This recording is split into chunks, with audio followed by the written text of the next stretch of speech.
The following is a presentation of iRacing on PTR TV. We'd like to thank all of our channel partners for their support. Please like and subscribe to the channel, and we hope you enjoy today's broadcast.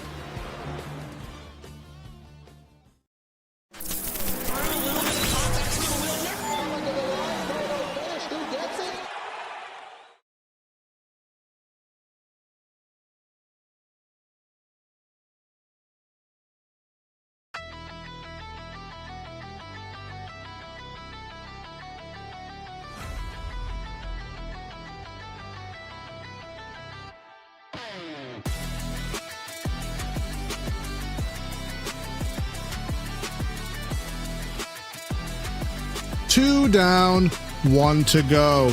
After a thrilling finish in the Area 500, we saw a thrilling yet semi-controversial finish in the Truck Series race just 2 days ago. Well, today is time to finish off Speed Week's Florida State Builders Pro Series style as we wrap up our time here at the World Center of Racing.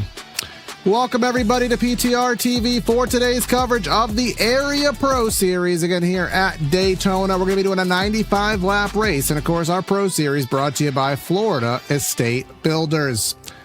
Going to be myself, Corey Silva, in the booth and in the truck, and the man, the myth, the legend himself, Hunter Sleppy, out to help us here today, help me specifically with the calls. Hunter, I know it must have killed you to not be here for the big one, but absolutely happy to have you here. What are you looking forward to at Daytona in these now NOPES cars, as the acronym has it? Yeah, what a weird acronym for that, but nonetheless, excited to be here for PTR TV and Area iRacing. Obviously, I wish I could have been there for the Area 500, but I'm looking forward to the Pro Series. They put on a good show as always, and I'm really interested in seeing, because we got a bunch of new faces in here, not just new drivers, but new teams as well. Coast to Coast taking over for David Weishart Racing, Juicy Spider Racing taking over for Furnace Racing, and then Swamp Motorsports replacing IRLC Motorsports. A lot of open drivers, both a lot of rookies, I should say, both open drivers and on teams, so should be a fun mix of drivers here tonight. Yeah, absolutely, and we do have a full field plus here, so currently 4 drivers will not be able to take time here at the Daytona International. They'll have to qualify, and of course we have our chartered entries as well, so the go and go homer list is at 4 right now. We'll keep an eye on that. But qualifying underway now. You see our predicted lap timer as we watched in Cup qualifying a few weeks ago is Joseph Swan, and here comes Sebastian Mayer in 49.98 for Beckner, and looking good for Mayer in there. That M&M's-esque ride. 50.006 for Sebastian puts him in 6th. Yeah, this is going to be like a rotating list of drivers throughout the next 2.5 minutes. This is not like Area 500 qualifying where it's one car at a time. You get 5 minutes, and then you're allowed you're allowed 1 lap. And if you mess up that lap, well, that's on you. Jeremy Miller skyrockets to the top of the chart. He won the truck race on Tuesday night, looking to go and win the Pro Series as well. Peyton Howell, familiar name for some, jumped up to 2nd. Brad Slaughter, he's an open car. He's jumped up to 4th. Here's Justin Opplinger in the 96 down the back. Yep, of course, here at the backstretch Daytona, the super stretch, where we saw a lot of interesting moves. And that sponsor, though, Hunter, that sponsor there, Yarn Hub, not to be confused there, but as he crosses the stripe, who else do we have? Jake Nichols goes and runs a 92 identical lap to Peyton Howell. Of course, these laps are brought down to the 10,000th, although we don't see that extra digit here. Let's see what Justin can muster here. That looks pretty good. A 49.90 should put him in P8. Of course, we want to thank everyone for tuning in here to PTR TV. Hit that subscribe button if you have not done so here. Help us on our mission to 2,000 subscribers. And if you're watching on Twitch, consider subscribing to the Area iRacing Twitch. You can get double points. You can only spend $5 a month for that, and you can use those double points to get yourself some free merch from the new store that is updated, as well as your custom emotes. And of course, our cameras here today, brought to you by Whiplash Sim Cams. You could check those out if you like the views and angles that you see. Maybe you can replicate them at your house. Here's James Scioli. Let's see what he can do. A big name in this league. We always don't. We expect him to see up front. Didn't have good luck the other day. And a 49.907. Oh, P2. There you go. Yeah, so it's going to be interesting to see that as well. So he's been a part of 609 for a while, and then with Jake Nichols' team in Solar Flare Racing, but now he's a part of the Lucky Duck stable, so he's got the new number font on the 7. It's going to be a little bit before I get used to seeing that. And here's his teammate Philip Groner. Him, Jake Nichols, they were all a part of the 609 stable, and then they moved over to Lucky Duck Motorsports after 609 has chosen to go in a different direction. Jeremy Miller, Connor Horn still with the team, but they got Skyler Shackelford and Zach Carr. So it's going to be interesting seeing how those guys race against each other as qualifying comes to a close. Of course, team affiliations here, team swapping, satellite teams, that'll all be something to watch. And something else that is important to watch, Hunter, is the actual car itself. And that sounds kind of silly to say, but of course we are only about maybe 2-3 weeks out from the most recent iRacing update. And that update did give some wholesale changes to the aerodynamic model here of this Nopes car, NASCAR O'Reilly Auto Parts car. And some of the aero tendencies of it, things that these drivers have never witnessed before, and it has been causing some drivers some problems. David Weiser mentioned it, that these cars do not take pushes well, and that there could be some attrition tonight as far as that goes, so that will be something to keep an eye on. But in the past, we've already known that the Xfinity car has always been an issue. Shouldn't say an issue, but it's a little more harder to handle than the Cup car. Trucks are a bit loose as well, but these cars are about as loose as it can be. So on the exit of Turn 2 and Turn 4, I'm really going to look at Turn 4. Those bumps wherever you're trying to get as much throttle down as possible on the straightaway. That's going to be key, because that could be the recipe for some wrecks we saw Monday and Tuesday. Absolutely. Saw a lot of wrecks there, and even in the truck series saw some drivers having issues. That was a vehicle also that underwent some changes here. So we'll wait and see if we get a little bump in time. Sometimes we do, sometimes we don't. Just depends how things work out. Again, Whiplash Sim Cams right there, but also on the bottom right of your display, we'll just cycle through some of the sponsors that are a part here of the Area iRacing series. Called Rick's Hot Sauce. You can get the best hot sauces from South Florida.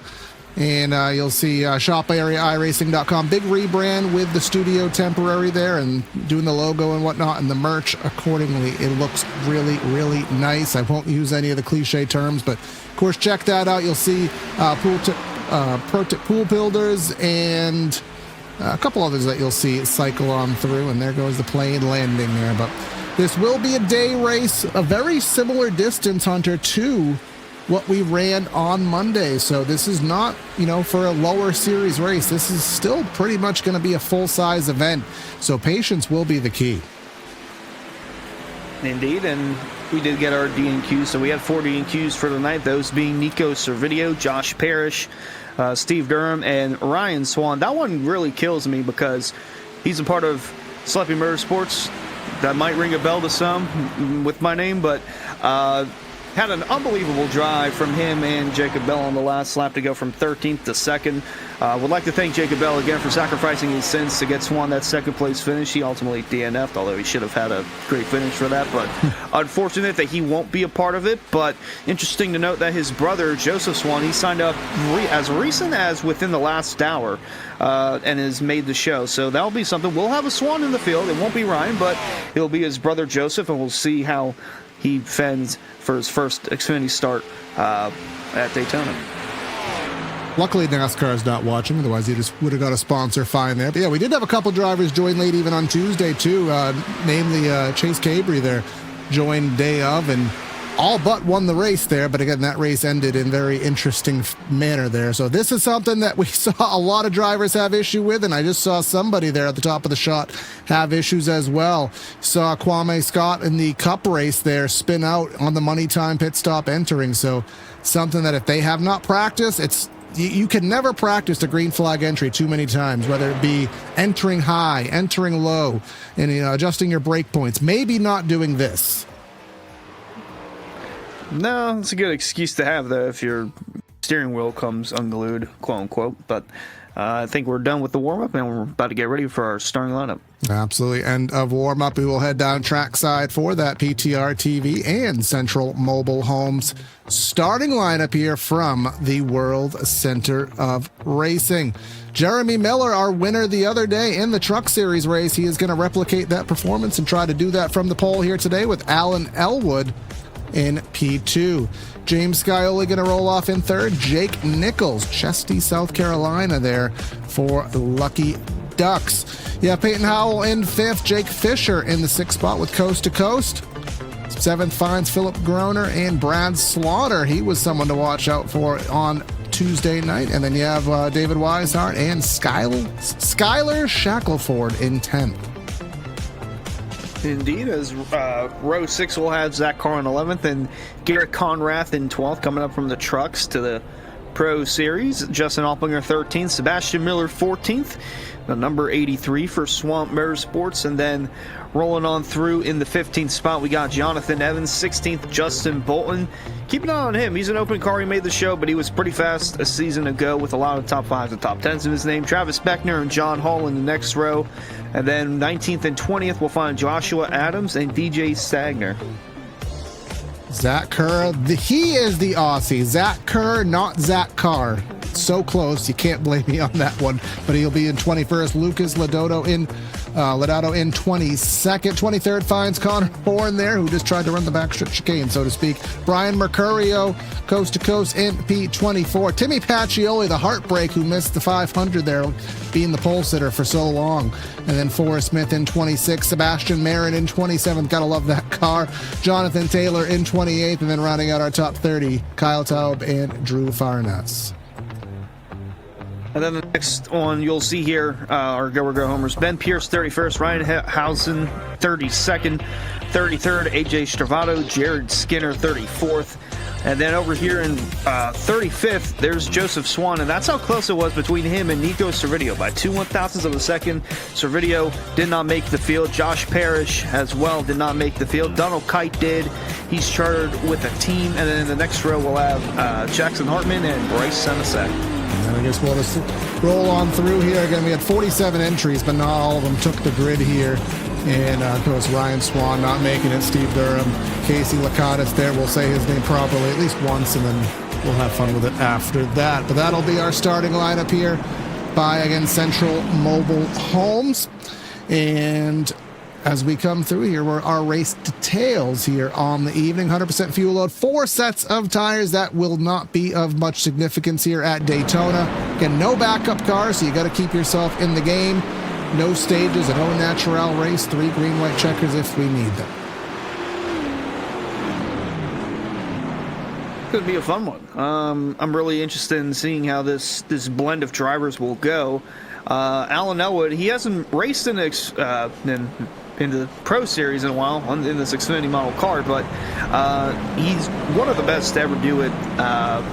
9 wins and 62 starts, 39 top 5s, 43 top 10s. If he leads 1 lap tonight, he will eclipse 1,400 laps led in the Area Pro Series. So good thing to look at. Also, we got a new aero model, as mentioned earlier. It's going to be difficult trying to get bumps going, especially through the turns.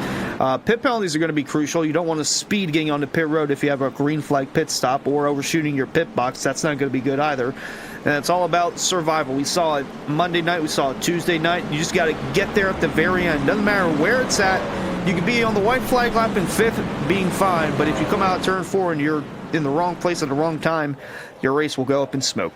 Absolutely. You can't finish first if you don't first finish here. 95 laps is quite a long time here at Daytona.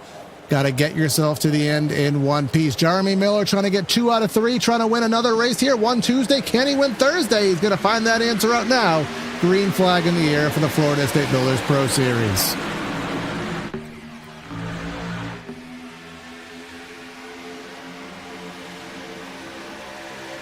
As we get up to speed here, entering turn number 1. Each lane seemingly pretty competitive here. Both running nose to nose here. Again, we'll see how the draft model comes into play. Will we go 3 wide, Hunter? They wasted 0 time going 3 wide on Tuesday night. I wonder if they'll replicate that. Seemingly so. Already see it in the back of the pack. Yeah, someone's trying to do it on the outside lane there. It's a 95. green car. It's Sebastian Marin, I believe, but there's a car to the inside of him blinking. There's another car. There's a few cars blinking from the mid-pack mark on back, but coming out turn 4, and here it is, the 1,400 lap lead in the career of Alan Elwood in the Pro Series. He'll lead that with help from Jake Nichols on the outside lane. Jeremy Miller still controlling that bottom lane. So he's got the 7 of Sky Elliott pushing him. Elwood's going to drop down to the bottom. Jake Fisher, the 84, is behind Jake Nichols. So 2 Jakes leading the way, and then Brad Slaughter, the 3rd car on the outside lane, rolling down the back. Yeah, rolling on the back, and you can see that car to the outside. Jake Nichols maybe peeking for air, maybe peeking for a move, looking to see what is in the rear view mirror. Again, early in the race, there goes the 3rd lane again. We saw Marin trying to start it, but now some more instigation and some wall contact there. Who was that? That white car to the little bit further back. Try to find who that was. Looked like was it the corn hub machine? Yeah, it was the white corn hub machine. Made some pretty tangible wall contact there. That was John Hall. Yeah, it looked like he hit it pretty good in turn 3. Let's see if there's any damage. Not sure what, but that's no, not clear. Luckily for him, I think that was Ben Pierce. Played nice to him here. Let's just watch that blend really quick. See, he's getting passed by Pacioli here. Now here's Ben Pierce. He saw the gap. He didn't want to go all the way to the back, and woohoo! Yeah, those are not teammates, as you can tell. Powerhouse Racing for Ben Pierce, and then LVV Racing there for the other machine. As we are 3 wide now, multiple roads. You got Skylar Shackelford in the middle. This is just outside the top 10. It's still a good fight up front. It actually had a lead change. Jake Fisher is now taking over as the leader. Jake Nichols up to 2nd. And then on that outside lane, the 2nd car in line, it's Peyton Howell in the 52. Elwood has dropped down to 4th. And then that outside lane is rolling. Philip Groner in the 11 coming through, and Justin Opplinger in the 96. Yeah, that outside, you can see the pushing going on, and now, well, how long will it have to go? Right here, you can see going in the middle, now going to the bottom is Fisher. That will give Howell the run, but it also gives him the clean, fresh air into the radiator of that car, which is obviously super important. Got to watch those temps. We've seen guys blow up at untimely moments. Don't want to see that again. But who is that leader on the top there, 3rd lane? It is the number 26 of Jonathan Evans, I do believe it is, trying to lead that 3rd charge right above the 88 of Shackelford. Yeah, Shackelford currently making that middle lane work for the most part, as gets a little loose on exit. That's going to be key. The longer we go on the run, the more wear and tear we see on the tires, and that's going to create disaster, especially for the corner exit.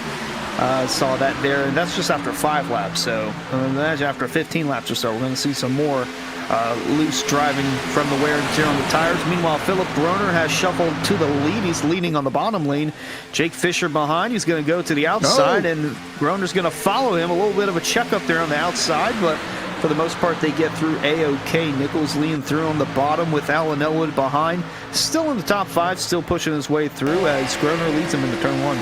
We've seen a lot of traffic cop duty played this week amongst all of the series. Dylan Alt used it to get a preseason win and was in haste to do it in the 500 until his race went a sour, but saw it a lot the other day too. Drivers trying to manipulate each side of the racetrack. Sometimes it works, sometimes the door gets shut on you hard. We saw that one significantly on Tuesday, but Jake Nichols going to the inside. Jeremy Miller, Tuesday night's winner, going to the top, and who does he have working behind him?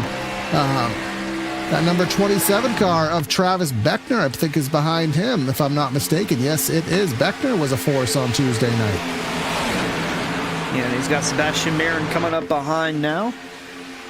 Marin running well in the Road to Pro standings. I believe he lost the points lead after the most recent one, but he is either 2nd or 1st. As far as I can tell from the Pro Series side of things. So he's currently behind us. We got a yellow out on lap number 7. Not sure what it's for, but there's some smoke and some cars shuffled around on the inside.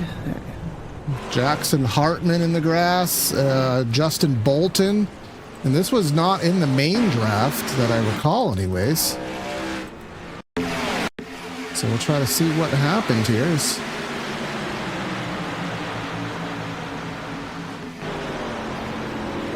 Whoa. It's Connor Horn in the 67, looks like that was a part of it. And Zach Kerr, I do hope that it was not any form of netcode here with our Australian friend here. He made contact to the back of the 3, and then, Connor Horn.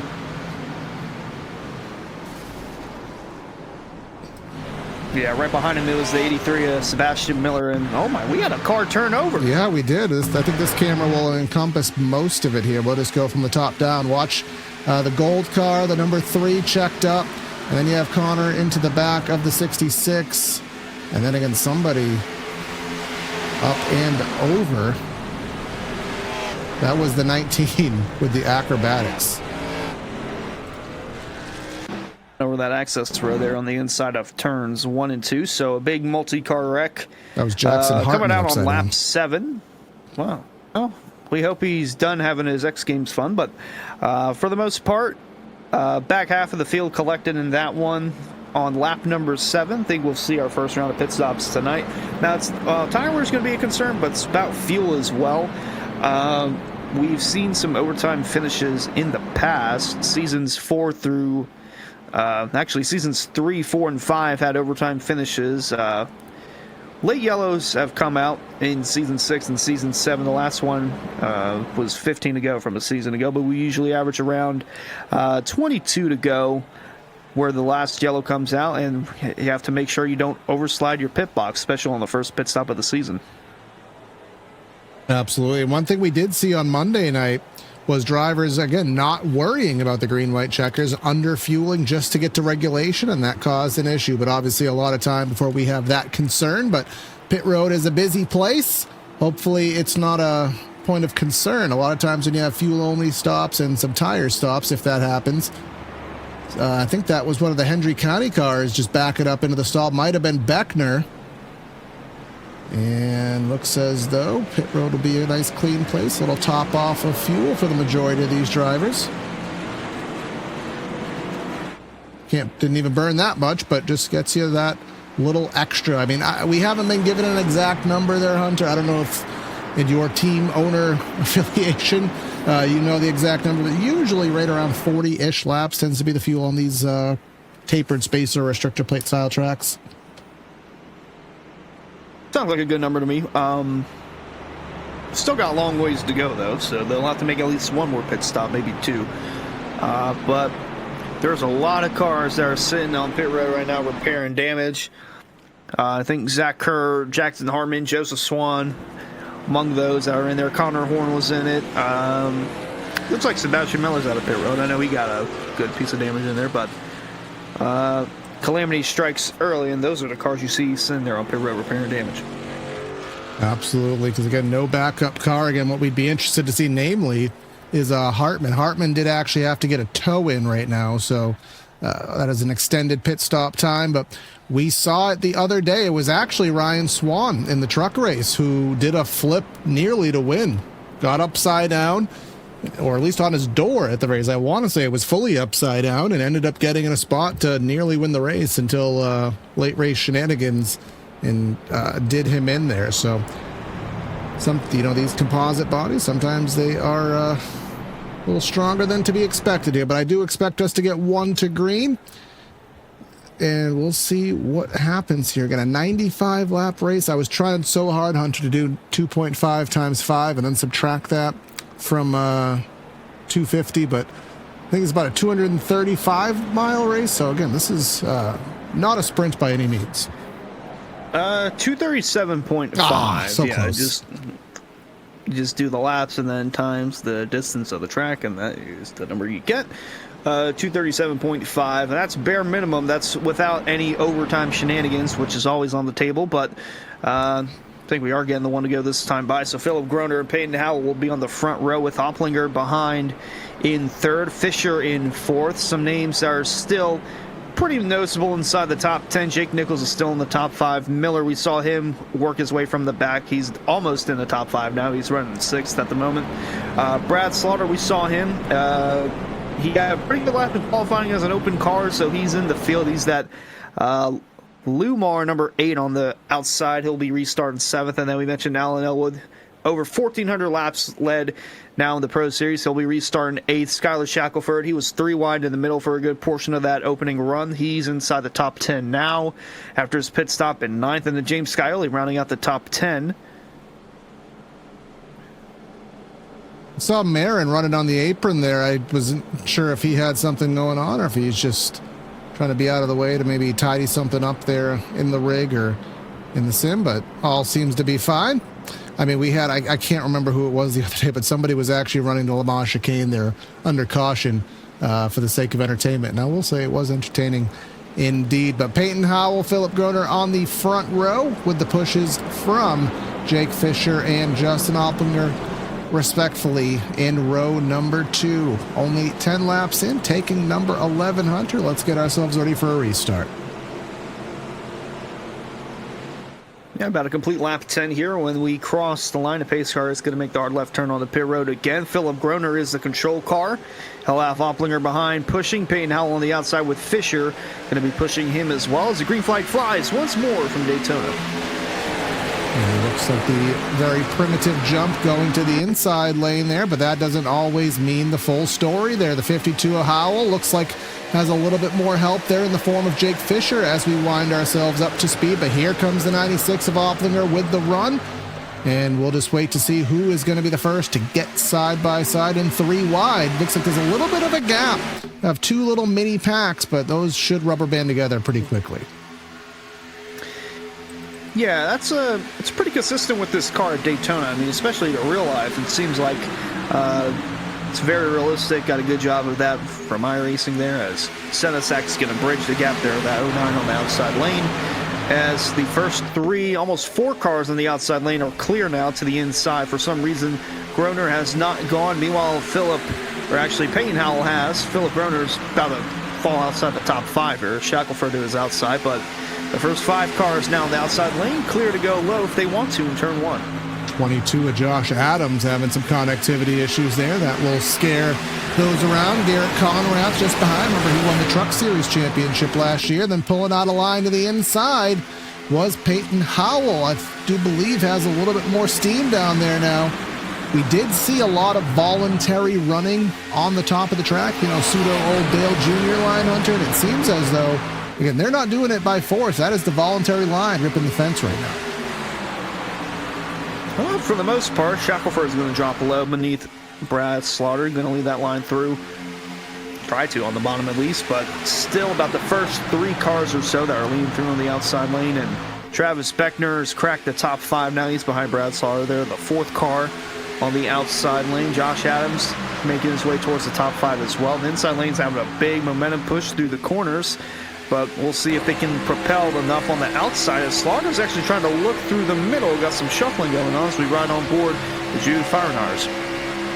Up 19, 20 spots on the day, as we do have, I believe that to be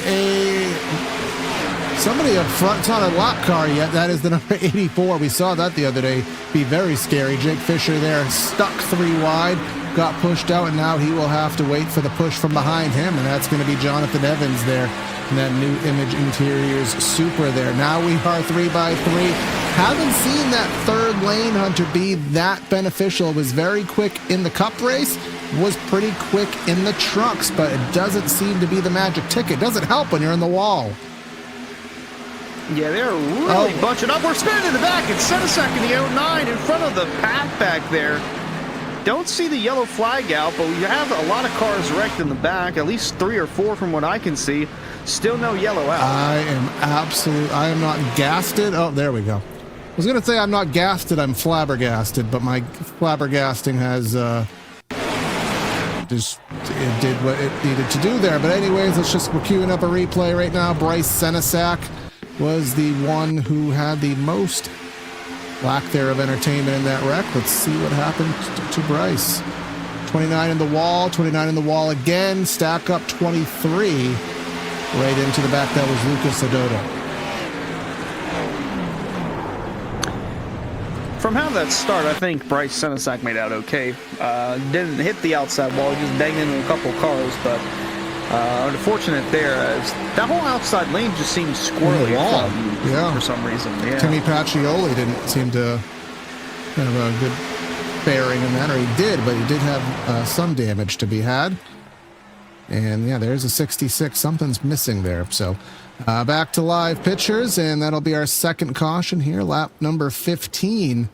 Again, the lack of stability certainly has been a thing, and you saw that outside lane entirely was in the wall. I even saw David Weishart, someone who has been a champion in area, very veteran iRacer himself across the board, and even him in the wall.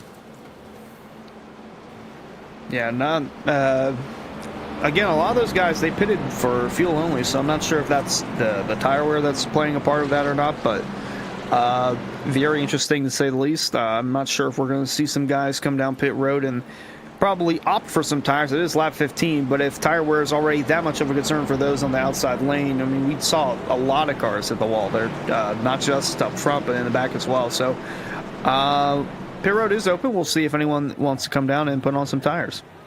That will be our free pass here. That is Ryan Housden there. Just waiting for the cue. We'll get back on the lead lap. Be our 39th driver on the lead lap. Only drivers off. Connor Horn is off of the lead lap. You can see the right front damage there that I'm sure he will be coming to take heed to. And the rear damage there for that 609 Camaro. Jackson, remember, he was the one on his lid. And Zach Kerr, well, they still haven't managed to find the tire yet, so still have the majority of our field here and the majority of our field in the pits.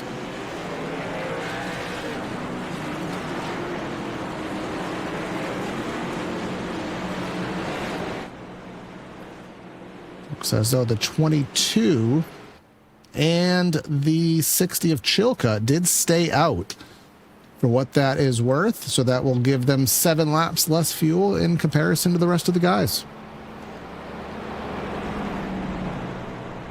Yeah, looking through a lot of guys, it's looking like they did gas and go again. Chilcutt, I will say, I think he actually has a set of tires on his car because he was in pit road for about 39 seconds. So he might be the only one with fresh tires, but we'll have to see. But him and Josh Adams, they stayed out, so going to make for an interesting restart. Yeah, I mean, luckily this isn't a track like next week's race, which if you like what you see, again, subscribe here, both to YouTube and on Twitch if you are on that side, because next week we will have the trifecta of series, Cup, Truck, and the Florida State Builders Pro Series, all taking trend to the Homestead Miami Speedway, keeping our Florida season opener trend alive, and that's a place where tire wear will come in, and if you are someone who stays out in front of the field, well, the reaction might be slightly different.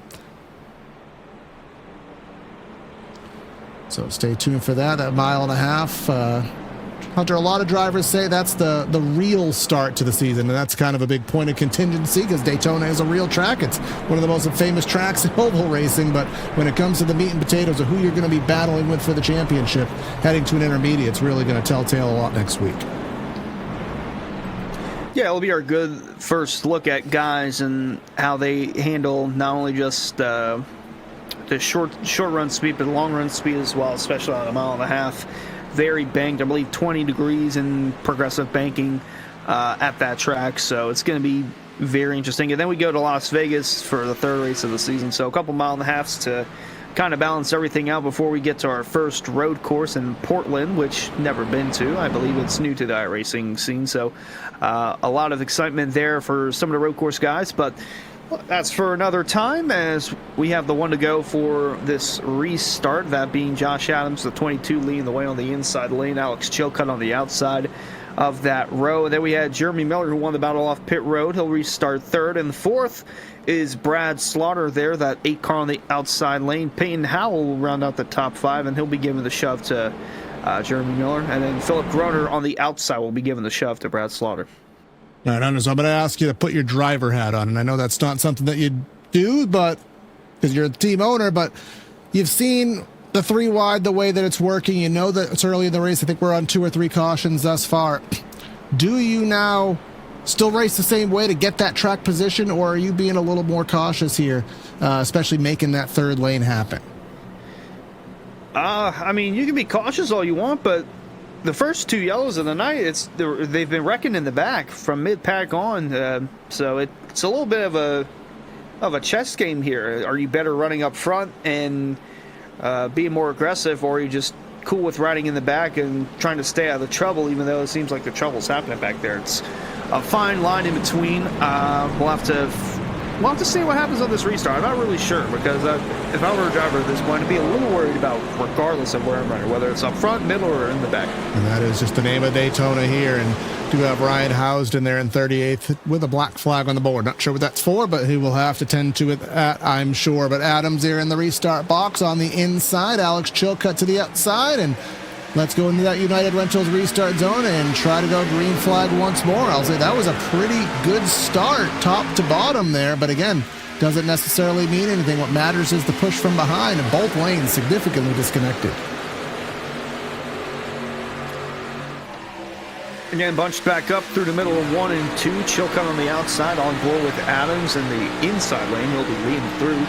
There's a car on the outside lane trying to get going. I believe that's Sebastian Marin trying to get that third lane rolling, or he's just trying to opt towards the back. Either way, he's going nowhere, and he's going to have some help behind. I believe that's Zach Carr jumping up to the outside lane. Or no, that's John Hall actually jumping up. And that was a wiggle from Marin there on the outside lane into turn number 3. Again, he's by himself, and Sebastian Marin, one of the highest rated drivers on the iRacing platform, getting a little loose up there. But just in front of him, Justin Oppliger trying to take that run off the top and see where it can head to. Right now, you have Chilcutt, the Dominator, up front running that middle lane with Slaughter and Groner behind. And Chilcutt still minding his P's and Q's. Alan Elwood there in that 5. He's jumped up to the third lane. We're in cart with him. He's closing in on the top 5, trying to generate a run. You can see just how much of a difference it is between his lane and that third lane where Miller was, as now Philip Groner will be jumping up to the outside, and so will Brad Slaughter, looking like he's going to the lead. Chilcutt down on the bottom, so the Pied Piper himself, Brad Slaughter Jr., taken to the lead and looking like he'll lead a lap here at Daytona. Yep, as again, we are ripping the top. If we're not 3 wide, the leaders are voluntarily running the top, and I'm wondering if that's aero, I'm wondering if that's handling. If you know in chat, again, let us know, as I don't have as much experience in this version of this car. But Jeremy Miller in the sucker hole there, and Drew Farnaz there. He has a PTR TV logo on the car, so naturally that's going to draw some attention there. He's in the middle there, and about 6 or 7 drivers, I didn't mean to say those two sequenced together, but run in the middle. But that top lane, chugga chugga choo choo, is going very strong right now. Kyle Towle very loose up there in that purple car. Sebastian Marin jumped from top to bottom now. He's got a big run of steam heading through 3 and 4. It might take him to the lead this lap. I could be mistaken, but him and Chilcutt are working together, and now Philip Groner's going to jump low. He won't lead this lap. He might lead the next one. Slaughter still minding his business on the outside with Alan Elwood behind. Got the 96 of Justin Opplinger as well in that outside lane, but on the inside it's Philip Groner, it's Sebastian Marin, and Alex Chilcutt trying to give that lane an edge down the back. Door to door here, that outside lane no longer taking advantage, but now it is a little bit of a run, that tandem style drafting. Elwood, pardon me, to Slaughter Jr. there. Now he has to pull out a line, get that air on the nose, and that will disconnect the cars, and that will separate the run and give Groner the edge with the push from Marin. And Marin takes it and goes high. Wow, almost saw a bad block there from the 11 of Philip Groner, and he might lead that lap. No, I think Marin led it at the very last second, but that block almost created a big one in front of the field, and instead Sebastian Marin goes to the lead with Chilcutt on the outside, but Groner's flying back on the inside with Josh Adams pushing through. Opplinger has made his way down to the bottom, and Chilcutt now again a run from the back with Alan Elwood. That run from the back from Elwood, and there goes a push from Chilcutt into the back of Marin there to the outside with Elwood as well. And now Slaughter meet in the sandwich. Jeremy Miller, who's been up front, he's been in the top 10 all day, but he really hasn't been able to get through the the top layer here. He's been kind of stuck there about two or three cars deep in line this entire race, and that is where he stands right now. You can see back of the pack, we do have a couple drivers separated. Lucas Lodoto, Ben Pierce, Forrest Smith about a second or so off, and hell, I don't blame them. We are 3x3 for about the entire field right now. Yeah, Chilco looked like he was a little bit loose with pushing behind coming on turn 4 that last time through, but we'll have to see as some of these guys are still trying to mind their business. I say some are not. Adams going back to the lead with Opplinger pushing him from behind. The 11 of Groner is coming through on the bottom. He'll get the door slammed shut by Adams, and Elwood still trying to peek his nose outside on that third lane as Adams leads the field off turn 4. Let's see, is he going to go top? No. Groner had to check up there. That push, again, that's what we were talking about. That push is not stable, and he almost hooked him there and had to back off because I thought that the 22 was going to try to go to the top, but not able to do so. Gives Opplinger the opportunity with Marin. Now, will Opplinger keep with his friend up there, or will he go to the bottom? I do believe he's clear. Now he's not. Yeah, coming through in the middle, I see it's that 5 of Elwood. He had a nice run, but it's kind of stalled out now in between John Hall and the 07 of Gabe Herschel. But those other 2 lanes are starting to go forward. Middle lane is starting to be the lane you don't want to be in. As more and more cars are dissipating and shuffling towards the inside or outside lane. So much slower here than we were in the other cars, even in the truck. I think we were about 195 solid right now, and you can see struggling to hit 190 right now. That's actually a little bit of a surprise to me. But oh, look at the push, the wiggle there, the instability from the 5 of Elwood there through the tri-oval. And speaking of lack of stability, oh, what? Oh, wow. Double wreck there. Once again, that's happening in the middle of the pack, and that's the 3rd yellow of the night here on lap 25. And it's that middle lane that just couldn't get organized. They started stacking up, and then Shackelford was in the wall, and that kind of triggered this whole chaotic mess in turns 1 and 2 again. Try to find something to start this scene with here. I know I saw Pacioli involved to some capacity here as our replay stemming up. 88 in the wall, that kind of tidied up. The 88 in the wall, which slowed down Weishart, which slowed down a few others, but the 83 absolutely kamikaze defends Sebastian Miller. And that was completely ahead of everything else, too. Yeah, that looked like a bit of bad luck there on the 83. Thinks he got through and then just right into the outside wall. I mean, absolutely did nothing wrong. Scioli, but Beckner may or may not have had a little kiss of contact there, but that'll put us under another caution flag here, 26 laps in. Yeah, once again, that happened from the middle of the pack and in the middle of 1 and 2 again. So very interesting places of wrecks there, as we're about a third of the way through this one. Looking through, I think some of these guys are going to come down pit road again, make another splash and go. Josh Adams still leading the way through. Philip Groner, Opplinger. Garrett Conrath has now entered the top 5, if my scoring is correct, and Sebastian Marin rounding out the top 5. Marin running on the flat there, which we saw that again in the Cup Series race there with drivers. They did it literally because they did fuel exactly to the right amount and didn't have enough to make it to the end. So, but he's just doing that. We'll see if anybody chooses to top off. Again, I don't know if they already have their fully extrapolated strategies, but of course the cautions are throwing all those into the wayside anyways. I think that was Chilcutt remaining on the racetrack along with Josh Adams. Well, pardon me, not Josh Adams, just Chilcutt. And everybody coming in, presumably for some fuel and I assume a lot of damage repair towards the back. Yeah, one of these, I think it was under the last yellow where we had Travis Beckner. He got spun coming out of his pit stall. Close call there. Yeah, I guess the model for whenever these guys are coming out of pit road and whenever they're entering their pit box kind of goes away. So at some point, someone got turned. That was Travis Beckner, but I'm not sure when it exactly goes away, where cars can just pass through one another. But looking through at the results of those coming out of pit road, Groner, Opplinger, Marin, Mercurio, and Peyton Howell, the top 5 in the race off pit road. Absolutely. Now, there is kind of obviously the pit stall lane, the concrete pit stalls, those are invisible, but there is kind of a little bit of a buffer as long as your part of your car is touching that stall.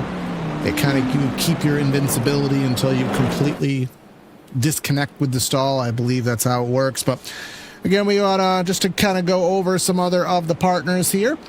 With area, Hendry County Motorsports Park is back, and racing is live on March 28th for 1,000 to win street stocks, thunder trucks, and more. Tickets are $20 for adults, with discounted prices for seniors, teens, and kids age 5 are free. Come see racing at the southernmost dirt track in Clewiston, Florida.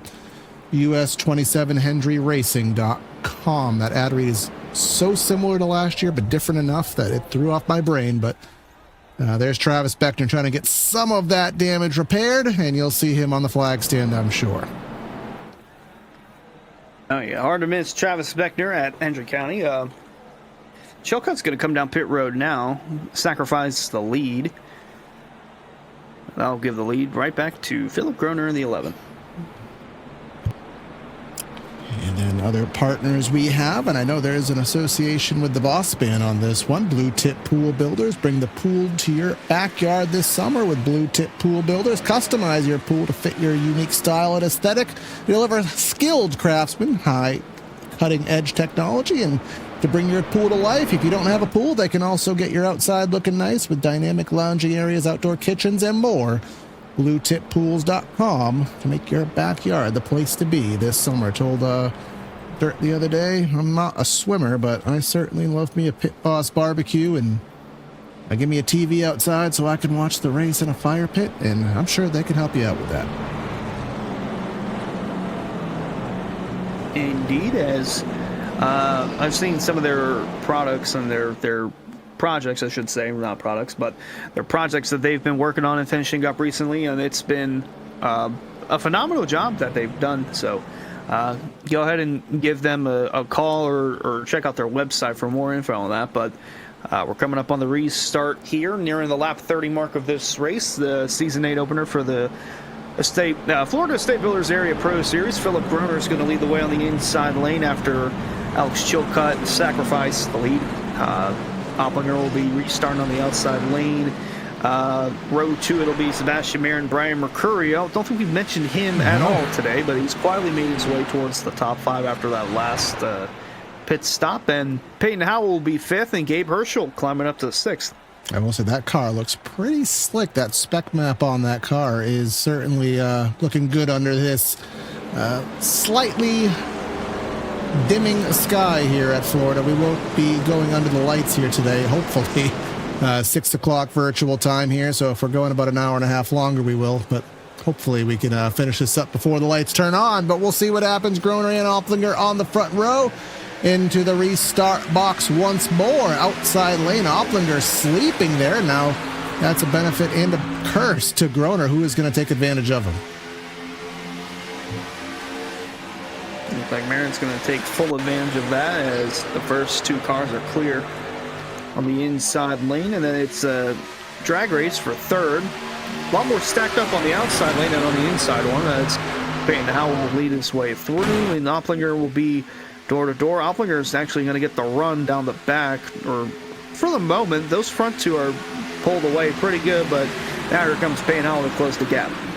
Peyton Howell closing the gap in that 52, and then again, Josh Adams, he was up front for a few laps prior to this. You can see Jonathan Taylor being shown a black flag here, at least temporarily may have gone away. But anyways, up front you have the 3rd lane. Who is trying to lead that 3rd lane back there? It's a Hendry boy on that top of the racetrack. Let's make out that is the 49 of Conrad.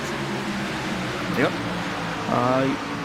Is he in the wall? No, but he's flirting close to that wall. I mean, it's one way to rim right around Daytona. Him and Shackelford are the sole drivers there on the outside lane. Really going nowhere. Him and Slaughter door-to-door back there outside the top 15. Meanwhile, up front is Sebastian Marin taking control of this race now with Payano behind him pushing. Philip Groner in the 11 actually moving up to second now. They're door-to-door for position as the 95 is in clear control of this race so far, as more cars are shuffling in and out between different lanes in the back, but Marin will lead this time too on lap 30. Yeah, I saw a little bit of wiggle even for Marin to that 52, and I don't know if there's certain manufacturers that push better. I know some of the manufacturers, the Chevys, I believe, are some of the hardest to push if memory serves, but again, we've already seen some issues, but again, they've all kind of been 20th on back, and now our lead draft is a little bit shorter now. Our lead draft down to about 33 cars from a paltry 43. So, but who is that looking through the middle? Gabe Herschel, at least with a look in the middle, but does keep it in too wide formation, but not for the driver behind. John Hall could be for air. Thought he was going to make the move.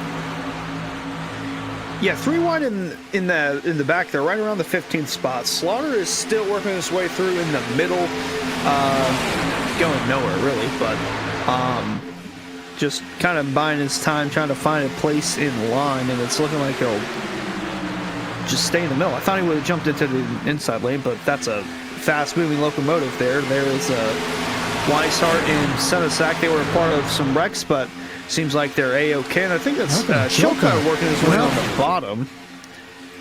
Now, we may have missed... I didn't recall seeing a black flag. Oh, he was black flagged for something on lap 27.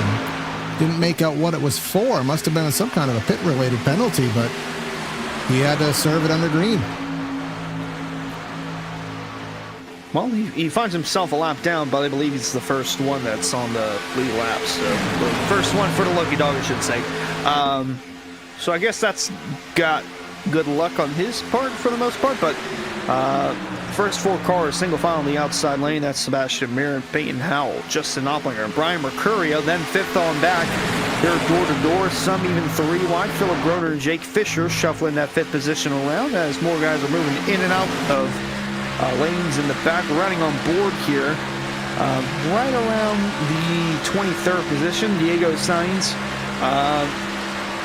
the Tokyo Jishun winner and Japan Cup winner. Very interesting there for Powerhouse Racing. He's playing his business back around the 20s. That's it. I mean, me as the kind of sissy old man, that's exactly where I'd be running. It's close enough to where you're there, but far enough back that you could probably avoid.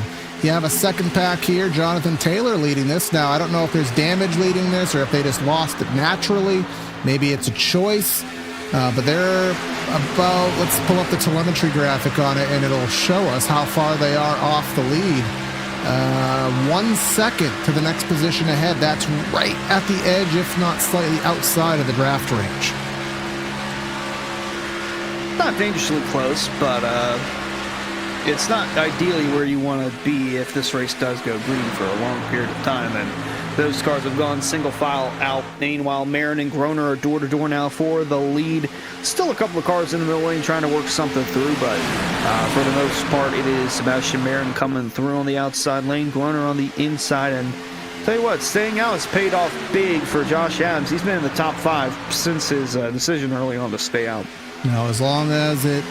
Well, let's just see Josh Adams. Yeah, he stayed out. He got everyone's basically on the same playing field now. So, you know, in the instance that this does have a long green stretch, you could estimate maybe 30, 32 more laps. So, but that would take us to about lap 60, 65. So before we even consider that, we have to get there first, which we have not done yet. Someone we haven't talked about yet, Casey Lakatos here.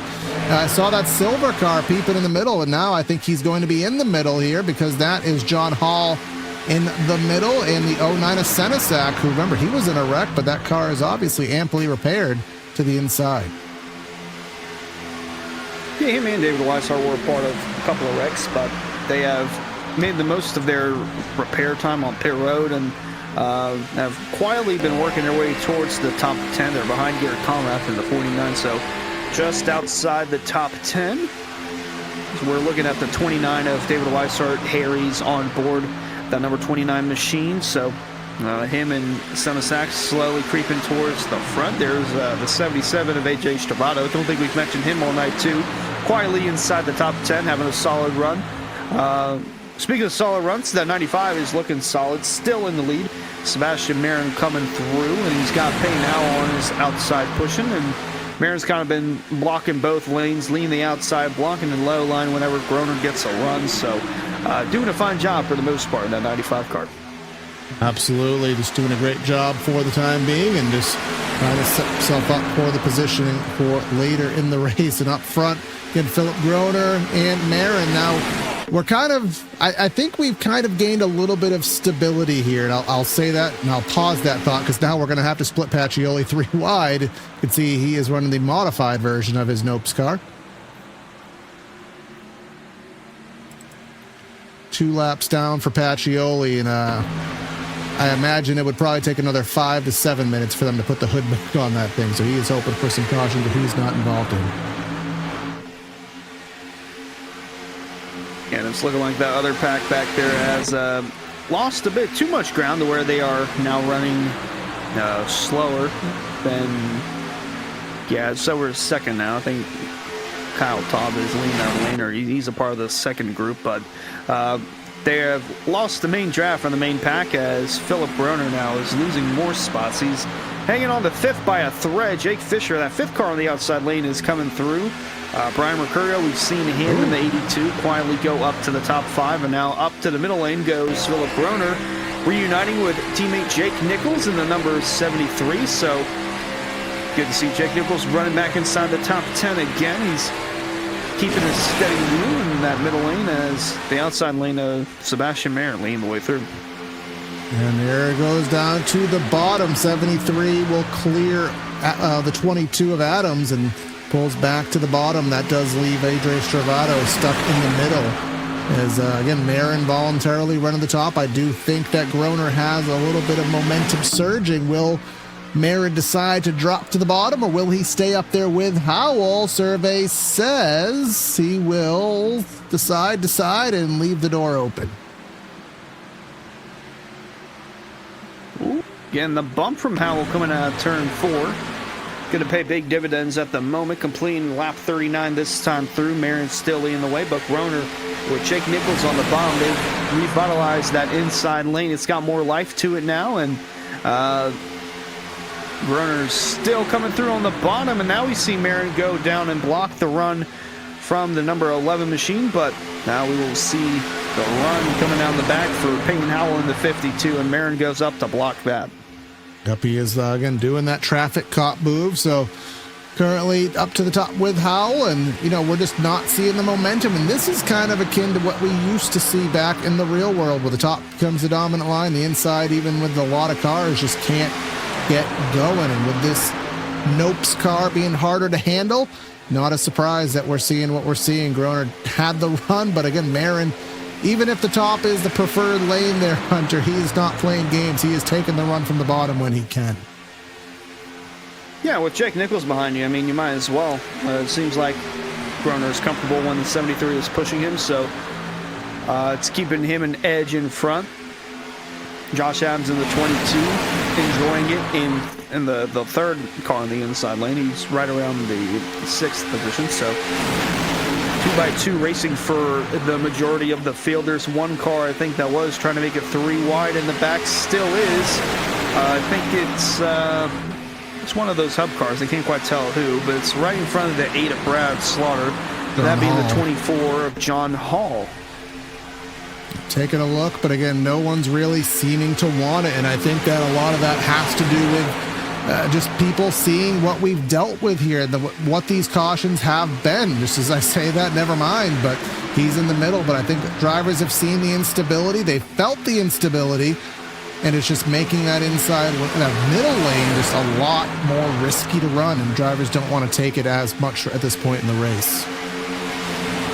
Yeah, so one thing I'm noticing here throughout this pack, you mentioned that Weissarm and Senesac, they have moved up in the pack, and Zach Parr as well has moved up, and Slaughter there too.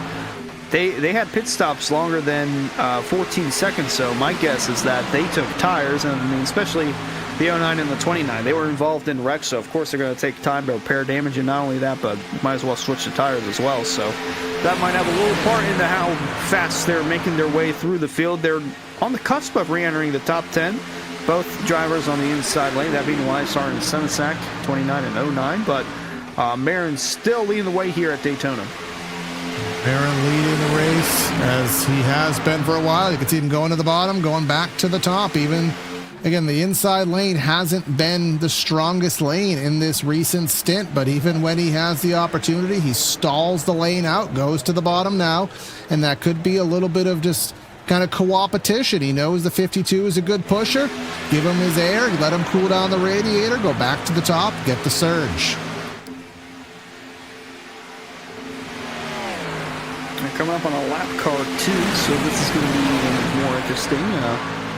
They might catch him down the backstretch, though. Yeah, the 67 of Connor Horn caught up in one of the wrecks tonight. Has not had a decent showing so far, but he might pull off to the inside. I would hope so, but they're going to catch him at some point. Might be on the entry to turn 3, and it looks like he's committed to staying on that outside lane, so those on the outside will have to merge to the middle lane for the time being. At least we're 2 wide, so we can fit 3 relatively easily. If we were 3 going to 4, we saw how that happened the other day, and it was not favorably. So they'll get by with relative ease. Again, just a little bit of a squeeze, but nothing of concern. That second pack should be able to make things happen as well. Talked about that second pack a little earlier, and they were, well, I can't follow that driver because he's having connection issues. But I can follow this driver, Lucas Staccato. And they were about a second back before, and, well, I have to follow Kyle, even though he's having issues. 2.5 seconds. And I think now he's going to the top. They realize he's having connection issues, and that's not the guy you want pushing your right. Man, now we got some more guys going in and out, 3 wide towards the back, couple rows for the time being. Sebastian Marin still leading the way through. Payne Howell was looking to the outside, but then tucked back in line. Groner with Jake Nichols again.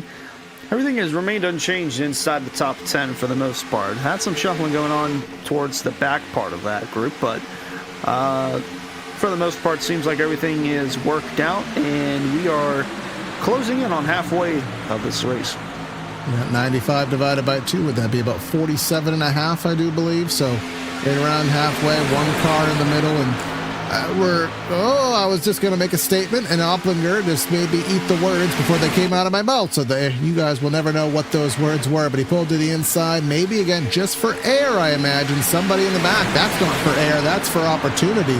That is the 04 of DJ Stagner. First time we've said that name on air tonight. Yeah, some drivers in the field, including myself, go way back with DJ Stagner from the Xbox days from years and years and years ago. A couple more drivers in the field as well, but have not mentioned his name so far. He's kept it pretty clean for the most part. We're nearing the halfway portion of this race, and he's just now making his way through the middle, trying to get closer to that top 10. Buddy Brian's questionable ales. What indeed makes an ale questionable? As someone who's not a big ale person, I do not know. We are 4 wide for a brief moment there. They were 3 wide as Pacioli did go to the apron to let them get by easier.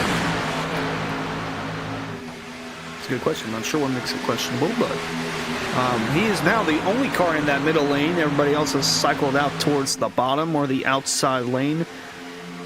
Now Slaughter has jumped down the middle. Someone else has jumped. I think it was John Hall jumping from bottom to top. So now it's a good 2x2 sequence for the field, as Marin will once again drop down to the bottom, block the run coming from the 11 of Philip Groner. He'll jump back up to the outside lane and block the run from the 52 of Peyton Howell. Howell had 3 wins across his 29 starts in Season 7 of Area competition between the Cup and the truck side of things. So making his presence felt early on. Brian Mercurio, part of the Coast to Coast Sim Racing team, and Coke driver as well. So keep a clean and open mind on that outside lane. Yeah, and this is the time of the race there where this is where you kind of kill laps. I mean, sometimes we see killing laps here at a super speedway as single file.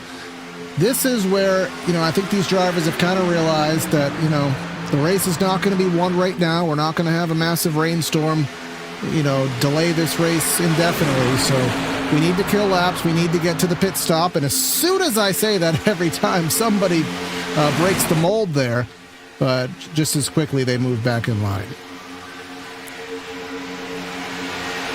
Yeah, they're dropping down low again. Slaughter going to the middle again. It seems like we seem to have the same cycle over and over of guys moving up and down in the middle and 3 wide and in all that in between. But Marin leading through as we're past halfway now in the Season 8 opener from Daytona. It's the Area Pro Series presented by Florida State Builders. New graphics and new logo from the studio temporary for all 3 area series. So it's been a fun one so far. We had 3 yellows within the first 25 laps of the race, but since then it's been calm for the most part. Some side-by-side action, some 3 wide in between, but Sebastian Marin has kind of taken control of this race as he'll jump down to the bottom again. Would assume he's led the most laps up to this point, or if not, he's close to it, but he's got Philip Groner coming off turn 4 with a run, and he's going to look to the inside. 22, going to be 23 laps led for the 95 of Sebastian Marin. I see that Lumar car to the outside, looking for a 3 wide, and again, first race of the season. I don't have all the paint schemes down in the memory bank yet, but that's Brad Slaughter working that 3rd lane. And we've seen that not work out well in most instances. Typically, the drivers in the 3rd lane have pancaked the fence, especially here in 3, where it is a little bit tighter of an entry. But that middle lane starting to fizzle out, so the outside becomes the middle now becomes the outside. Just as we go down. Now, Hunter, I know you've been with us for a whole season and a half, so to speak, but there's always something that we do here on PTR TV, and it's basically a guaranteed caution. And I hesitate to do it, but I think we're going to do it. And that is, we're going to do some temporarily loud engines.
Well, we actually made it through a temporarily loud engines with no caution. That does not happen very often, but gave us a little bit of a break here to get ourselves wound up for what should be actually a series of green flag stops if all goes to plan within about 10 laps here. We're about 28 laps into our run here and estimating about 40 here on the day for a stint, give or take. That'll put us in the window to make it to the end of the race. Not missing anything up front. Marin still playing traffic cop for the race lead.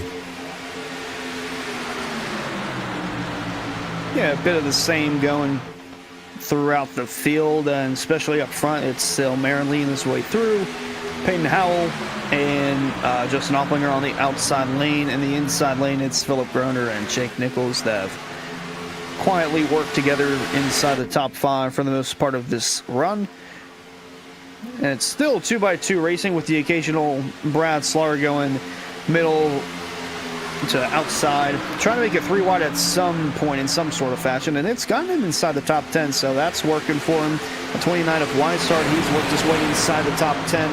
Him and Senesac are close to that top 10. They've been part of some of the wrecks tonight, but have kept an open mind and a clean car since lap 25, the most recent yellow of the race, and I believe that is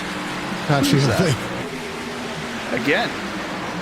Yeah, I mean, he's only going, pull up our telemetry, about 167 miles an hour. So I just feel like that number just infiltrates into every possible situation here. But as we had some of the sponsors going on earlier, another one that we already kind of touched on, rickshotsauce.com, has some of the best hot sauces in South Florida. You could try Lokahatchee Classic, Golden Garlic, Palm Beach Pineapple, or South Beach Heat. If you follow us here on PTR TV on Monday nights for the Cup Series, you'll see who wins the $100 prize as the Area Cup Series Rookie of the Year, brought to you by said Rick's Hot Sauce. Check out rickshotsauce.com.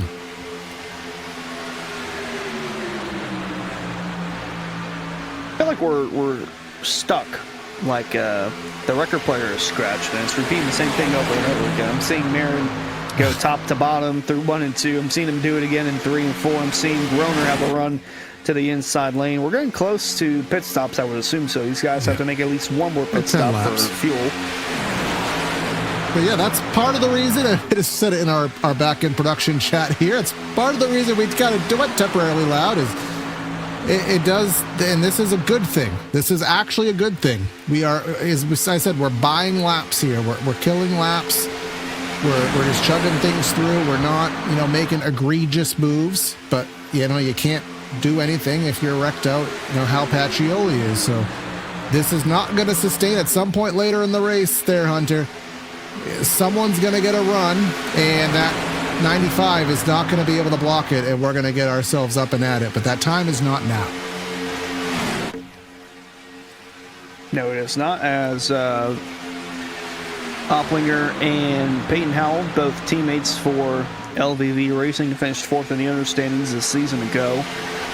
So making their way through with a good run so far for the most part, and not to mention Sebastian Marin leading the way through. He is the reserve driver for LVV Racing this season, so LVV affiliated cars leading the first 3 positions on the outside lane. Philip Groner is still with Jake Nichols, his Lucky Duck teammate, on the inside lane. They're trying to re-navigate his way towards the lead. It's just been a Marin machine that's been clogging up both inside and outside lanes. And then mention the 22 of Josh Adams. He stayed out under that first yellow as we're right on board with Scioli in the 7, the other Lucky Duck teammate for Groner and Nichols. But Josh Adams, we've mentioned him a good bit tonight. He stayed out under that first yellow, and he's been up front ever since. He's a part of the new Juicy Spider Racing team that was previously Furnace Racing, but him, Donald Kite, Jared Skinner, and Hunter Sr. have formed together a team, and right now he's the highest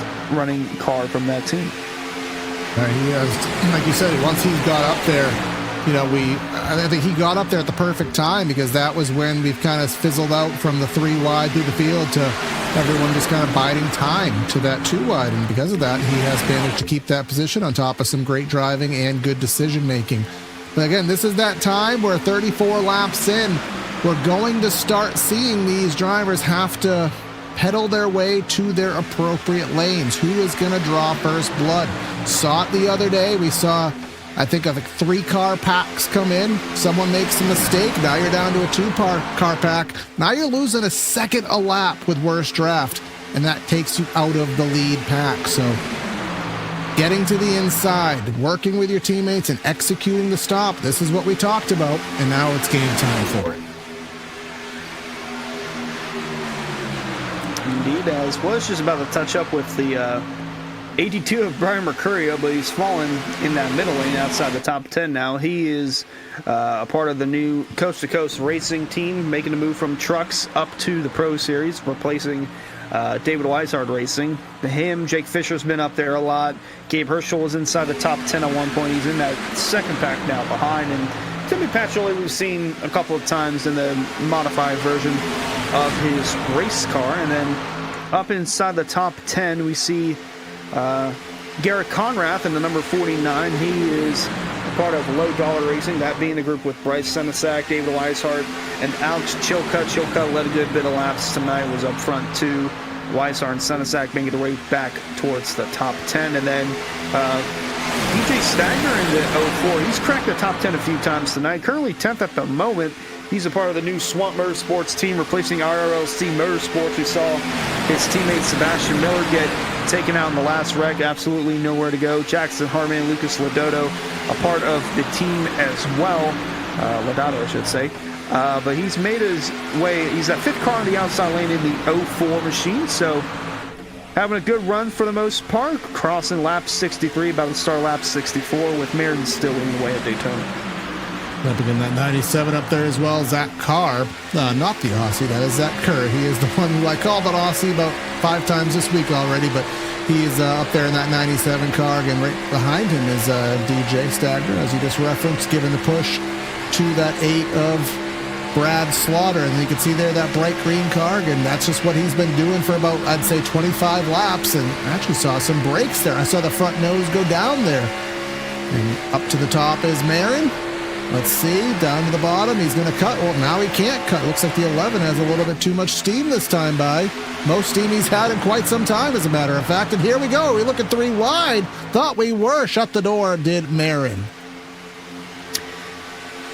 Yeah, Slaughter went up, and Peyton Howell through the block. Got a little tense there coming out of turn 4, but the 8 car, I think he's itching to get closer towards the front. He's itching to get something moving. I mean, we've seen him go in and out of the middle lane to the outside lane to the inside lane. He's the only one that really wanted to go 3 wide. He's methodically worked his way closer and closer towards that top 5. He's been inside the top 10 the last handful of laps or so, but the 8 of Brad Slaughter's itching to get his number 8 in some cleaner up front. And I know in every basically league that I've ever covered, there's always somebody at these tracks who is the 3 wide guy. He's the guy that no matter what the condition is, that's going to be the guy to make the move. And I know that one to be Brad Slaughter here in area. He is not the person to stay in line. He is just itching and itching and itching to have that 3rd lane go, but he knows that he's not going to have the help, and especially now with pit stops right around the corner, it's not the time. But now the 52 of Howell has, I would say, the beneficial situation. Outside lane, they're going to blend up to get around Pacioli, but is the 52 going to pull off a Marin here and try to traffic cop the lead? I think he's going to have to. The 8 of Slaughter's giving him good momentum coming out of the turn. Whoa! And not gutsy enough for it. He tried, but he just couldn't do that. Slaughter's giving him good runs, though. Him and Zach Carr have found the groove that gives the 52 an advantage, and now Marin has to... Whoa! Howell blocked, and now we got the 04 spinning coming on the pit road. A multiple car wreck coming through the tri-oval. Alan Elwood spins in the grass, and as far as green flag racing is concerned, it's still green, but that was a result of Peyton Howell blocking. Yeah, it was a bad block from Payne Howell and the 52, the 8 of Brad Slaughter. We've seen this time and time again. Off turn 4. Similar to what we saw in the Truck Series finish there, and that led the 04 all the way down to the inside. That caused a penalty going through the pit lane there for DJ. Was just saying so many good things about him. But yes, we are still green. Algorithmically, iRacing takes a certain criteria to throw the yellow out. They won't do it manually here in area. And just one more look. Watch that 0-4. Oh, and then Garrett Conrad, like you said, just innocent bystander. Yeah, nowhere to go and all that, and we are still green. However, the running order has shuffled a lot since that incident about a lap ago now, as guys are taking the time now to come through and make their pit stops. Yeah, you can see there's Scioli, and there's a bunch of people, and in fact, almost everybody except 3 drivers, Farinas, Lakatos, and Stravato, everybody else in the pits. And, I mean, when we say everybody, we ain't kidding. This is everybody in the pits. Now, how will this all blend out is the million-dollar question. With this many people, you almost imagine it's almost guaranteed to rubber band together the way it happened originally.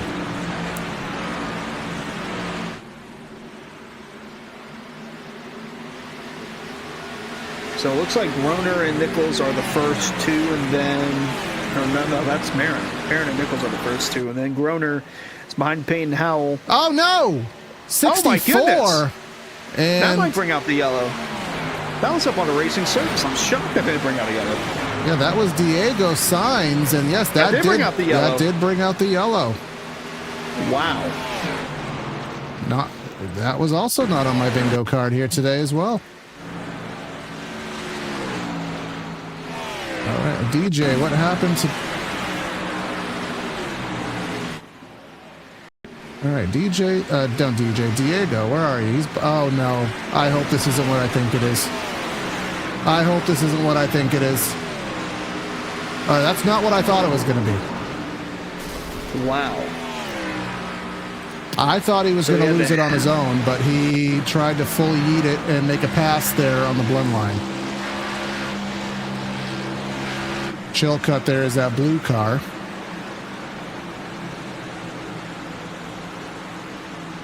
Yeah, that was not on my bingo card. And yeah, I'm trying to figure out what this is. Yeah, I'm actually kind of shocked. So the only thing I can think of here is he's got no one behind him that's close, and he doesn't want to be the last car tailing the draft and the risk of losing said draft. So he gassed it up early, tried to clear himself in front of the Chilcutt. It didn't work out, and instead brings out the 4th yellow of the night. And now our running order is all mumbo-jumbo because we had pit stops going on. But it's going to bunch everyone back up, and it's going to build the excitement level and the anticipation of said restart. What's going on here? We are trying to, again, the pace car situation was quite weird. Now, DJ Stagner was temporarily shown as the leader and is having to give back a lot of those spots. Not sure where he's going to blend to, and I'm also not sure where the pace car is right now, but I imagine somewhere here off of turn 4.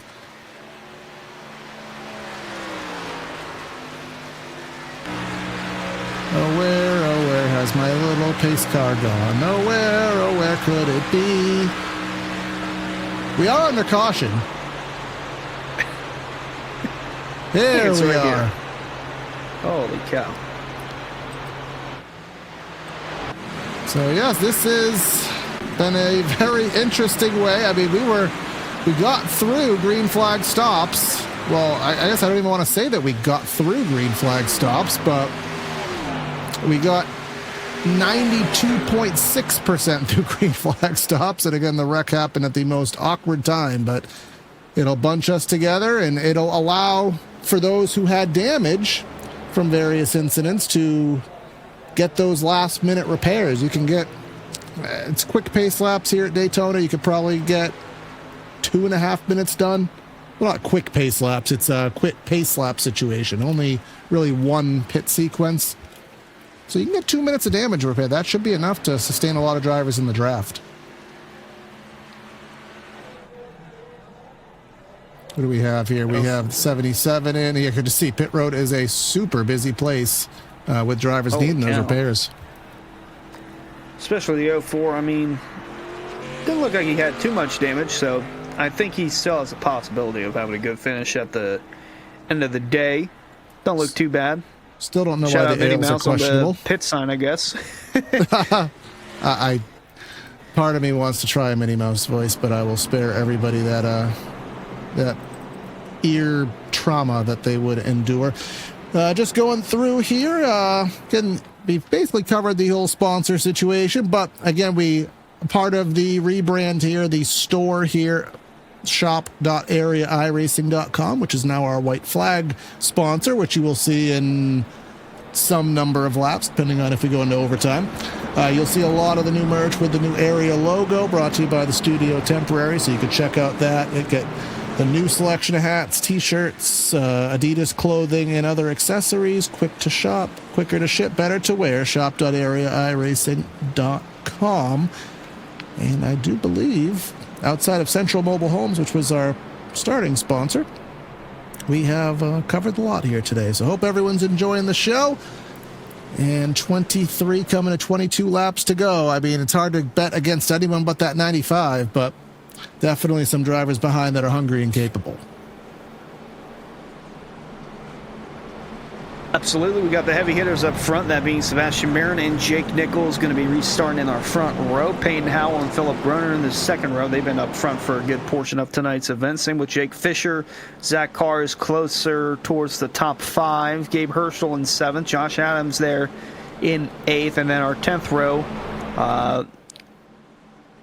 the running order changes, but Herschel, Scioli, Adams, and John Hall are inside the top 10. And then I'm looking at guys that are on the cusp of the top 10. I don't think we've mentioned at all tonight. Jared Skinner in the 99. Forrest Smith in the 15. They're inside the top 15. Kyle Taub in the 3. He was a part of that second pack that was seconds behind, but he is now restarting 15th, so he's going to be a part of this big pack again. Feel they should be good to go to the finish, but tires might be an issue for some if we get a longer stint. But for the most part, it's going to be the heavy hitters up front and then the guys with a fighting chance from the back trying to go up to the front. Absolutely. We'll see back to front and front to back, and hopefully we don't see any further chaos, but it wouldn't be Daytona if we didn't have it. So we'll see how we finish here. Florida State Pro Builders Pro Series at Daytona. Green flag in the air. Sebastian Marin on the loud pedal. Right behind is Peyton Howell. But if anybody can traffic cop these two lanes, we know it's that 95. We'll wait for those runs to surge. It's a great restart from the 95 of Marin. Howell getting a big enough run. He's going to go to the outside. Marin's going to block, and now that'll leave Fisher, the leader, on the bottom lane, and Gabe Herschel going to be behind, pushing that number 84. Meanwhile, Howell in the 52 giving a good bump to LVV affiliate and teammate Sebastian Marin. First 3 cars on the outside lane are clear. Fisher coming through on the bottom. Oh, that was an aggressive top-to-bottom move there by Marin. We've seen it 100 times here today, but we haven't seen it right in front of Jake Fisher in that 84, looking aggressively to the inside here, coming through the tri-oval. Definitely intensity kicking up here, 3x3 in about the mid-20s here in this pack, but now I think Marin's going to have a little bit more on his toes here with these moves, and he couldn't knock that one down. No, so Herschel in the 07 and Fisher in the 84 trying to work together against the juggernauts on the outside lane, that being Marin, Howell, and Jake Nichols. And there's an in-car look at Herschel, giving a good push to the 84, the 07 of Herschel, that is. And that outside lane, you can just see they have such a strong run. Marin back to the lead, trying to keep everybody at bay on the inside lane, and teammate Peyton Howell giving him a shove coming out of 4. Yeah, Peyton Howell giving a shove, and we see the 3 wide there. Bryce Senesac in the middle, 96 car of Opplinger just kind of stalling, waiting for something to happen. I thought he was waiting for Senesac to get there, but I don't think Senesac is going to be able to. Nobody looking to work with that 09 in the middle lane, now in the mid-teens, falling to the 20s, and now David Weishart. That's not a name I would have thought to be in the middle, but here he is, only 2 Rangers meeting the sandwich. Yeah, him and Bryce Senesac, they've been together for the most part, and they almost got together in a different way there. And there's Mercurio getting the door slam shut on him, and that checked up the entire inside lane. Slar's going to come through the middle. So we have a little bit of separation now after that little kerfuffle there, but For the most part, it's double file racing, and Jake Fisher still leading the way on the bottom, but Marin's still leading the way up front. And I saw it as Weishart in the middle there, really struggling as further time has elapsed here. Just that middle lane, and we're gaining grip here. I don't think we actually got a temperature check here on the day. I don't recall bringing up the weather graphic, but just for the sake of knowledge, 83 in the air. Pushing 7 o'clock virtual time here, so we might turn the lights on here, albeit not a night race, but the ambiance night there, a little bit more grip to play with. But Marin with that full run up top, and I don't know if the runs will be yet to come later, Hunter, but it just doesn't seem like with Marin running that outside. Whoa. Pause we that almost had a wreck there. I don't know how they didn't wreck. Oh, they're still trying to sort it out, coming through the tri-oval. A lot Someone's of checking in the up wall. here. Cars are in the wall. The cars are running into each other. Someone's spinning out to the inside. That's going to be a penalty. It. Travis Beckner going to have Travis Beckner going to have a penalty there because he had to cut through the dog leg. Let's try to see what happened as they all kind of had to situate through there. And then Beckner in the back here. And see, because he was to the inside of that green cone, that will give him a penalty. It was a great save, but unfortunately the sin does what the sin does. And now, out of all that, Jake Fisher has jumped up to the lead because the outside lane got coagulated and everybody on the inside was still good. And Fisher took his opportunity, and now Marin will take it back. Going to lead that lap. Fisher thought he was going to lead a lap after all that. And now Jake Nichols is 3 wide in the middle. Payne Howell still leading the way on the outside, but once again, it seemed like the car behind Payne Howell they wanted to get up front, and they were tired of Howell just leading the way and allowing the 95 to go back up in line. So looked like Nichols tried to take it into his own hands, and it created that kerfuffle. But now Josh Adams, the 22, has shuffled up to the lead, but Marin with a strong run on the outside in the 3. Just waiting to see a situation where Marin loses the control of a lane. We haven't seen it in about 40 laps thus far, so he has always had control. Even if he's not the leader per se, he's still in control of a lane, and nobody has been able to take that away from him. And the way that this is showing there, Hunter, I'm not sure if anybody can. We're back into the back again. It looks like we're still green for the most part. That was Donald Knight, I believe, in the 2 car. Yes, and we did stay green from that. Watch that stack up connection, and when they respawned, and same exact incident as Beckner, saved it, but unfortunately it's going to trigger as a black flag. And admin will be clearing those penalties. They did, we did just get that clarification. Because they were a speed through exit, they were not a driver earned penalty. It was just kind of an algorithmic thing. Those drivers will not have to heed to that, but there we go. In the middle is the 73 of Jake Nichols. We do have some help finally forming in there with Scioli and Groner. Yeah, 3 wide through the middle now with Jake Nichols being pushed by Scioli and Philip Groner there as well. The Lucky Ducks are making their way through in the middle, and this is about the most aggressive we've seen as they are once again flirting with disaster, John Hall keeping it straight. On the outside, yeah, getting the push from Herschel there, and that push obviously went wrong. Luckily, the wall was there for Savior's sake, but there we go, 3 by 3 again, and you can just see how high that outside lane is, Hunter. Obviously, they have to run high, but they are an inch off the fence. Again, handling seems to be at the prominence here. Absolutely, as the outside lane has been able to handle pretty well for the past few laps, despite the numerous occasions of cars losing control and not bringing out a yellow. So first 3 on the outside lane are clear. 4th is up for grabs at the moment, but it's still Sebastian Mir that everybody's chasing after. Yeah, and as I said, he just has had full command of this race, and you've seen obviously Peyton in second the majority of the time. You've seen the 84 of Fisher. You've seen Opplinger up there, but nobody has been able to take it away. And now Jake Nichols in command of the middle lane, because now, again, we're top feeding now. Nobody's running the bottom. And this is akin, again, to what you'd see about maybe 2009, 10, 11, 12. Everyone's ripping the fence. and nobody wants to peel down, and it makes making that inside lane so much harder. Yeah, on board with Jake Nichols here in the 73, trying to get as much ground as he can on the bottom to move up, but that outside lane is just too packed and it's too fast at the moment. Jake Fisher in the 84 right now, second in line. He finds himself in the middle of a LVV racing sandwich, if you will. Him, part of Coast to Coast Racing, the other cars being Marin, Howell, and Opplinger, part of LVV Racing. So they're catching up on lap traffic as well, and Nichols still trying to find his way towards the lead with just his teammates on the bottom. Everybody else has jumped up to the outside lane, and those on the inside lane in the back, they're just too far back to make up enough ground. We do have Timmy Pacioli again going a lap down. Wasn't able to get any hood put back on that car by the last repair, so he's just chugging along for attrition and points and doing what he can. 7 laps in arrears. We do have 21 drivers in this lead draft. We again have lost the second pack as well. That's Brad Slaughter. He is about 1.6 seconds off with that 5-car pack there. So 5 or 6 car pack. They will need some help. They will not get there on their own. As we come now to 12 laps to go, about 10 minutes left of racing.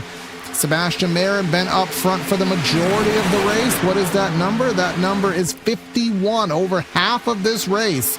That's very hard to do at a drafting style track, Hunter, lead over half of the laps.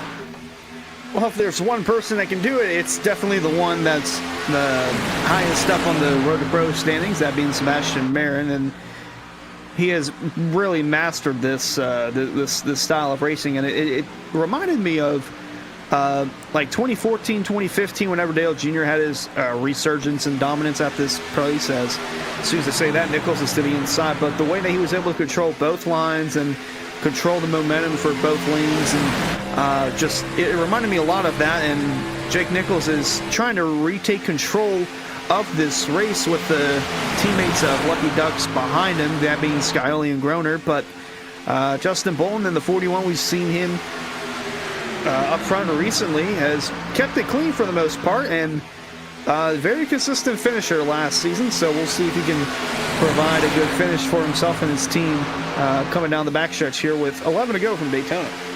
11 to go here at Daytona. You saw Nichols get there to the inside, pull door to door, and then that's where the stall out happened. Marin can't clear this time by, and I'll say there's more help to the inside than there is to the outside. Washing up just a little bit is the 73, but not enough to take the lane away. Here comes the surge from the 84 of Fisher. Here comes the push, but even as discombobulated and separated as that outside lane is, Hunter, the momentum still is there over the inside.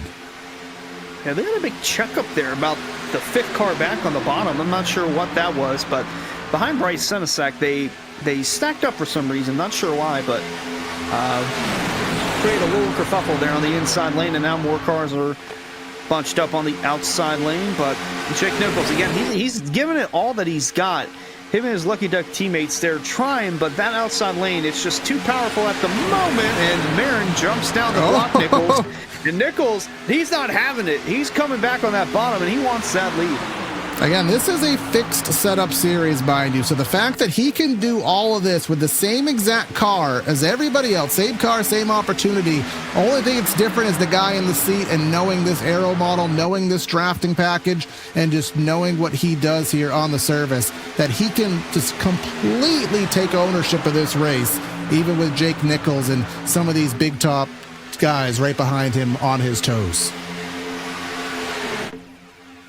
Yeah, Marin doing a masterful job of controlling that lane, but I have to wonder what Jake Fisher does in the 84. He's not affiliated with any of these cars on the outside lane, nor is he affiliated with anyone on the inside lane, but at the same time, you want to go for the win. You don't want to just run second, and, well, the points do matter, but when you're this close to the win, you might as well go for it. So we'll see what the 84 does. I'm curious as to what that will be, or if we get a yellow in between now and then, but for the moment, it's 8 laps to go. It's Marin on the outside, Nichols on the inside. The heavy hitters are up front. Oh, no. Most. And we're checking up behind.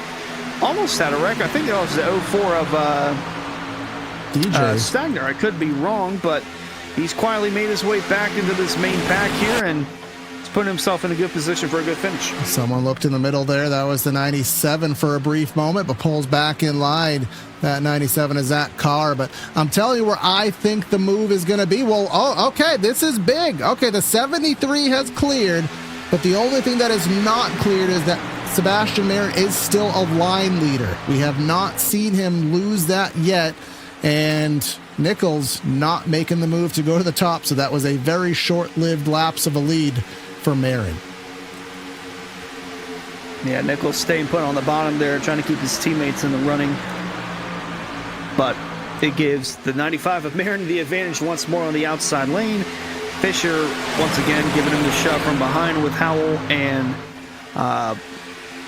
let's say Opplinger, but I think John Hall is up there now, so not sure how that happened. Whoa. We had a car nearing the wall there, more checkup going on, and the inside lane is going to have a big run down into turn 3, and Skylerly almost steering clear of the 95 of Marin. Now that would be huge, and what I think is going to be the magic ticket for that 84 is if Sebastian can get back to the lead, every time he does his lane shift, that's where he loses momentum, and I think it's going to be a matter of timing the run, and we may see it here. Nope, he's not going to be able to clear. But when the leader makes that lane shift down to the bottom, back to the top, he loses momentum. That allows for a run. And Jake Fisher, every single time, has not used that run, and it's only a matter of time before, well, you got to use it. Absolutely, as we are closing in towards the end of this one, coming up on 5 laps to go. Marin on the outside, Nichols back on the bottom once more. It's really just a side-by-side duel. I mean, no one's trying to opt to go 3 wide yet. Brad Slar's back there, but he's content with running on the outside lane for the moment. Or is he? He was. He looked up there again. There's no one biting. This kind of looks like an old next-gen race. We're just 2x2 gridlocked, and again, you got Marin going to the bottom. And now, again, this is what I was predicting, and I want to see if it comes to fruition here. This is Jake Nichols. Now goes up to the top. Back for Marin. Oh, Jake Fisher went to the middle. And again, nothing there. That might have been his chance, and now it cost him. And right in front of Adams, put Adams, I think, into the wall by a grace. That checked up the outside lane. They're going to be stacked up, as you can see back there. So big time for the inside lane to get some big pushes, and Jake Nichols taking advantage of it. Skylerly giving him the shove. Marin trying to side draft to keep himself in front. 4 laps to go from Daytona. Jake Nichols now leading the way. Now, is Nichols going to go up top and take the run from Marin? Marin has done it to everyone this entire race, but 73 playing a different ball game here and staying to the bottom, giving Marin the chance to build the run with Howell to the outside. Is that the move to make? I mean, your guess is as good as mine, but that's what's happening. Well, he's staying committed to the bottom for his teammates and looking at the team championship side of things already from season 1, because the Lucky Duck cars, they're still pretty glued together there on the bottom lane. And it's still door-to-door. Some 3-wide action now in the back. Slaughter leading the way in the middle. Cars swerving in and out back there, but we're coming across the stripe. 3 laps remaining from Daytona. As I say every single broadcast, if we make it to the white, we will unconditionally race to the checkers under green flag conditions, as we saw on Monday when that race was won by Van Drugman when 30 cars behind crashed and he was the Lone Ranger. Doesn't matter what happens on the white, but we have to get there first. We do have 3 overtimes in the bank if necessary. Howell back to the top with the push to Marin. Scioli and Nichols to the bottom. Here comes the lane change down to the inside. Here's the chance for John Hall to give Peyton a good surge and maybe try to force Marin into a difficult block. He's trying. It's been tough to get around that 52, and I don't know if Peyton Howell's going to go for the win. He might just stay behind his teammate and give him the shove that he needs to win, but if you got the opportunity, you might as well use it. Coming up on the white flag lap, actually, this time by 2 more laps left from Daytona. It's been all Sebastian Marin, Jake Nichols, and Peyton Howell, 2nd and 3rd, looking for an opportunity. We're waiting to see where's the 3 wide going to come. Is it going to come at all? I imagine it will, but now the 73, I mean, the inside stalls out. It can't stall out now because it's not going to have time to resurge, and Marin can't take the block all the way to the inside. Nichols has enough of a surge. Here we come off a 3 into 4. Hunter about to take the white. About dead even coming off turn 4. Marin leading the way on the outside lane. Nichols on the inside. We're going to make it. We're going to have a finish here at Daytona. White flag from Daytona International Speedway. Season 8 opener from the Area Pro Series at Daytona. It's been all Sebastian Marin. Nichols coming through on the bottom. He's got the run blocked by the 95. Payne Howell's been shoving the 50, or Payne Howell in the 52's been shoving Marin in the 95. He's got half a lap to get him to the win. Now 52 with the push from John Hall, and Scioli a little bit further back from Nichols than he wants to be. The 41 of Bolton all the way down to the flat, manages to recover, and a push from the 52 gets Marin loose. Marin down to the bottom, Howell to the top, but doesn't have any help, and I don't see it coming in time. He has control of the race. He's led over half of it, just has to lead a little bit more. Sebastian Marin in the 95 will get the Florida State Builders season opener at Daytona. And behind them, a huge wreck in turn 3 on the last lap. A number of drivers involved. Couldn't tell you who was in it. Well, it looked like Brad Slaughter there was a part of it. Bryce Senestak in the 09 as well. Guys trying to make it to the finish. We'll take a replay and see how that all unfolded. Let's just quickly see here. From the blimp, you could see some connectivity issues, and essentially when that driver came back to be in existence, it just more or less startled the field, and see some heavy hits there. 04 of DJ, and obviously Senestak there, 3 car. So that's what happens there. But Sebastian Marin, I mean, it's very seldom here in the sim racing world, Hunter, that you say at a drafting track, I think that's the new terminology for it, that you got a, dare I say, an ass whooping. It's very strange to say that at a track like this, but that's what these guys had handed to them today. Well, yeah, you led 60 of the 100 laps here, or actually 60 of the 95 laps, I should say, but that 95 car was the one to beat, and no one could do it. Thought that there was an opportunity there at the very end when Peyton Howell was up on the outside lane, but it just was not enough. So LVV Racing gets their first win of the season, the opener at Daytona, with Sebastian Marin doing burnouts here on the front stretch. Yep, and let's give you the final rundown of results here from the Daytona International. Sebastian Marin with the win, final margin 6/100ths over Jake Nichols. Peyton Howell with a 3rd, James Scioli in 4th, Philip Groner in 5th. Jake Fisher, again, just never had the opportunity, was there all race for 6th. Hall, Adams, Bolton, and Opplinger rounding out our top 10. Just outside of the top 10, Gabe Herschel, Brian Mercurio, AJ Stravado, Ben Pierce, Drew Farniars, and the rest on back were coming through the crash. Lucas Lodato, Zach Carr, Casey Lacatos, Skylar Shackelford, and Brad Slaughter round up the top 20. And we'll just round things through here. 21st on back. You see Travis Beckner matching his car number, but that's not what he wanted there in 27th. Alan Elwood was up front earlier. Weishart was all through and out throughout the day. And then Connor Horn there, Eric Conrath, Timmy Pacioli, he struggled, but he did everything he could do. And then obviously not a good result for Jeremy Miller trying to get the double duty win here, trucks and Xfinity. I'm sorry, O'Reilly. It's the first time I've screwed up all race. But assuming we have all these drivers queued up here in the media center, we can head down trackside for our interviews. We're just scrolling through. We don't have a full lineup here yet in the waiting room. We do have second place, so while we wait for our winner to queue on in here, I think that we can have a word with Jake Nichols.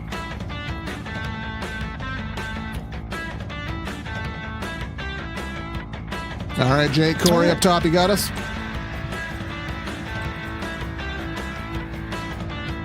Jake, Corey, and Hunter up top, you got us? Yes, sir. All right, well, very seldom do we ever say at a plate track that you guys got your ass handed, but 60 laps by Sebastian. He just led the lanes, led charge. He just could not really be sustained up there.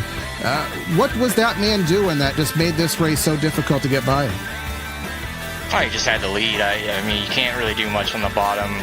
We cleared 3 times, but when you have a train of teammates, it's really impossible. So if I go up top any of those times I cleared them, they just all leave me and that's it. I have no chance to win. So I just stuck with teammates and hoped that it worked out. And we almost cleared them. If we cleared the second car on the top, or ended up being the first on the top out of turn 4, I think we had a shot. But outside of that, you kind of just get gridlocked and you can't really do much of anything. The side draft is so good for the top lane that you can just pull us back with ease. And the bump drafts don't really transfer a lot of momentum like you would think they would. So it kind of made that even harder for us, because once we had our momentum killed, it was just so hard to get it back. But either way, it was a great night for the team. I think we'll be leading the team points since Sebastian is an open car. But obviously we wanted to win, but we'll still take a top 3 at the end of the day and get some great points. Absolutely. And of course, Daytona week is fun for some. It's just dreadful for all, as obviously so much of it is out of your control. But next week we have the trifecta of area series heading down, staying in the state of Florida, heading to Homestead, Miami, which many will call the real start to the season. What's the team's confidence level and your own personal confidence level heading to Miami next week? Pretty high. I think the aftermarket coffee Chevrolet is going to be really quick, and I expect to be in the battle for the win, especially Homestead. I love that track, and I think we ran pretty good there last season. I don't remember where we finished in all 3 races, but hopefully we can come out on top and at least just bring some momentum from here.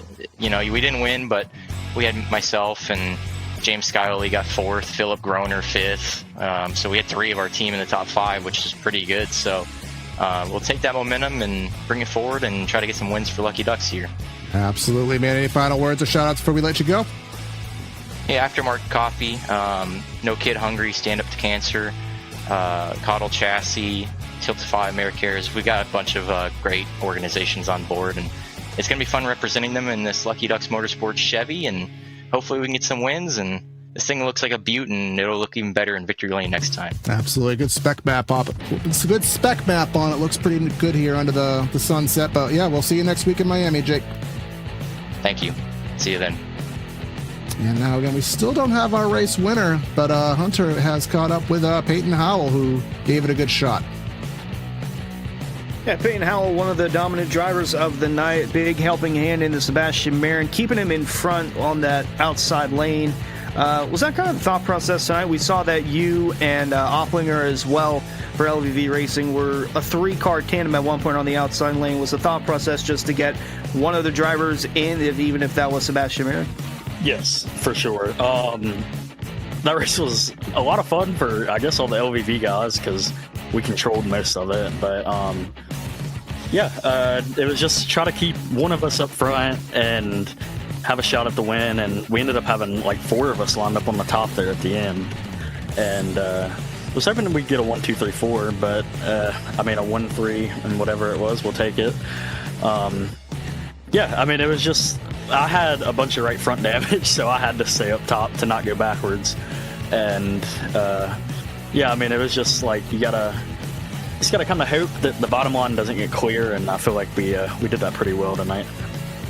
Yeah, there were a couple of moments where Jake Nichols and Brad Slaughter, they tried to go around you on the outside lane, but you made it tough for them, and it created a little bit of carnage behind. Take us through your thought process on racing on the Super Speedways. I know you mentioned that you had some damage on the right front, but it seemed like you blocked that outside lane like your life depended on it, not letting anyone go by. Yeah, I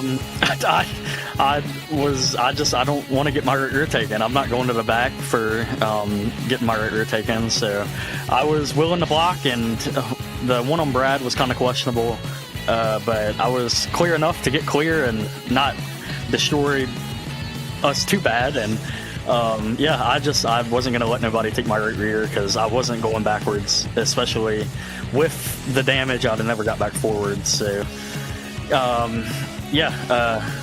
it's just wild, this plate racing. I'm glad because if you can't get in control, it's just really hard to go forward, as you saw tonight. And I'm glad that we could get in control and pretty much dominate the whole race. He's won in the Cup, he's won in the trucks, he's still looking for a win in the Pro Series, but he'll have a podium to start Season 8. Pay now, congrats on the podium. We'll see you later. Yes, sir. Real quick, can I thank Timothy with LVV for letting me join? I didn't have a ride until he messaged me, and So I really appreciate him letting me join for the season. I got to thank Wyatt for sponsoring with WD Racing and Snowman Studios. You can check both of those out on Instagram. Icon Apparel, Unrivaled Innovations, y'all for putting on the broadcast, Jacob for putting on this league. I'm so glad we're back.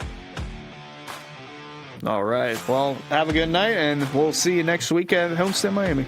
Sir. All right, as we scroll through here, it looks as though we still do not have our race winner. So obviously the party is strong there in Sebastian Marin's world, and he drove the race of races here at Daytona. Let's just give our final recap of information because we didn't really go over it. 31 lead changes with only 4 cautions here on the day, shy of about the 60 that we had on Monday, but still a fabulous race there overall, Hunter. Oh, wait, he's here. Here's the man. Here he is. Right as we're calling off sunset on the broadcast, and we finally have our winner here. Glad to have you. Have your word in, Sebastian. You led 60 laps. You had that car on rails as much as you can at Daytona, leading lanes, changing lanes, and you put it in victory circle, man. How's it feel? Oh, it feels really good. Obviously, stayed out front. That was going to be the plan, run out front. Had a teammate. We were working together to try and keep everyone organized.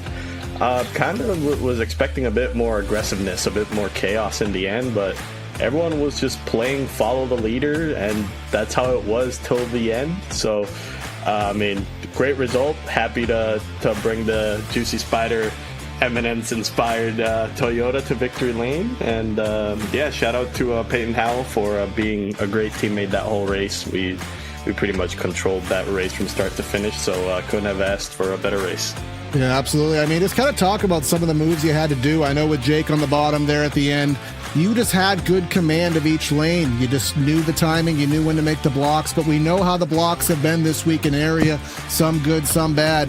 Were there any ones that you kind of felt risky on, or were you willing to do it for the win? I think there at the end, I wasn't going to do any crazy blocks, just knowing that I had several teammates around me. We were in good spots. There were several close calls throughout the race, but not with the blocks themselves, more with the cars being super edgy with the new aero model. If you decide to make an aggressive move while someone's on your bumper, it'll get you aero loose, so you'll have to anticipate it. And I think if you played close attention, you saw it multiple times on corner entry where people would lift to try and get temps, and that would put all the weight on the front tires and they get really loose. So it was very sketchy. I thought taking 2 tires was going to be a very bad mistake because I thought handling would come into play, but I think the track was just hooked enough up to where it didn't seem to matter. But just another good race. I'm here part-time, so I'm here for the good time, not the long time. Absolutely. Well, that being said, next week Area takes the trip into South Florida, near your neck of the woods there in Miami, Homestead Speedway. Are we going to see you there? I adore Homestead, so yes, I will try my best to make that race. I love that track way too much to miss it, so that is the plan, yes. All right, man. Well, congrats on the win here today, and we'll see what you can do in Miami next week. Yes, sir. Thank you. Have a good night. And I will try to avoid all the Will Smith jokes that most everyone will do with Miami, because that was a good song back in the late 90s. But Hunter, I don't know if I got your final take, because we obviously got that last second interview, but what's your final take on tonight? Phenomenal racing, a masterclass from Sebastian Marin. We'll probably see that more than once throughout the season, just him dominating a race. But when it mattered most, he was up front. He kept it clean, and him, Jake Nichols, Payne Howell, the cream always rises to the top. So it was hard to dethrone those guys as far as podium is concerned, let alone for the win. The first was presumed to be many this season for Sebastian Marin. I know he's got Road to Pro more at the top of his mind, but anytime he's out here in the Pro Series, he's always a contender, doesn't matter where we go.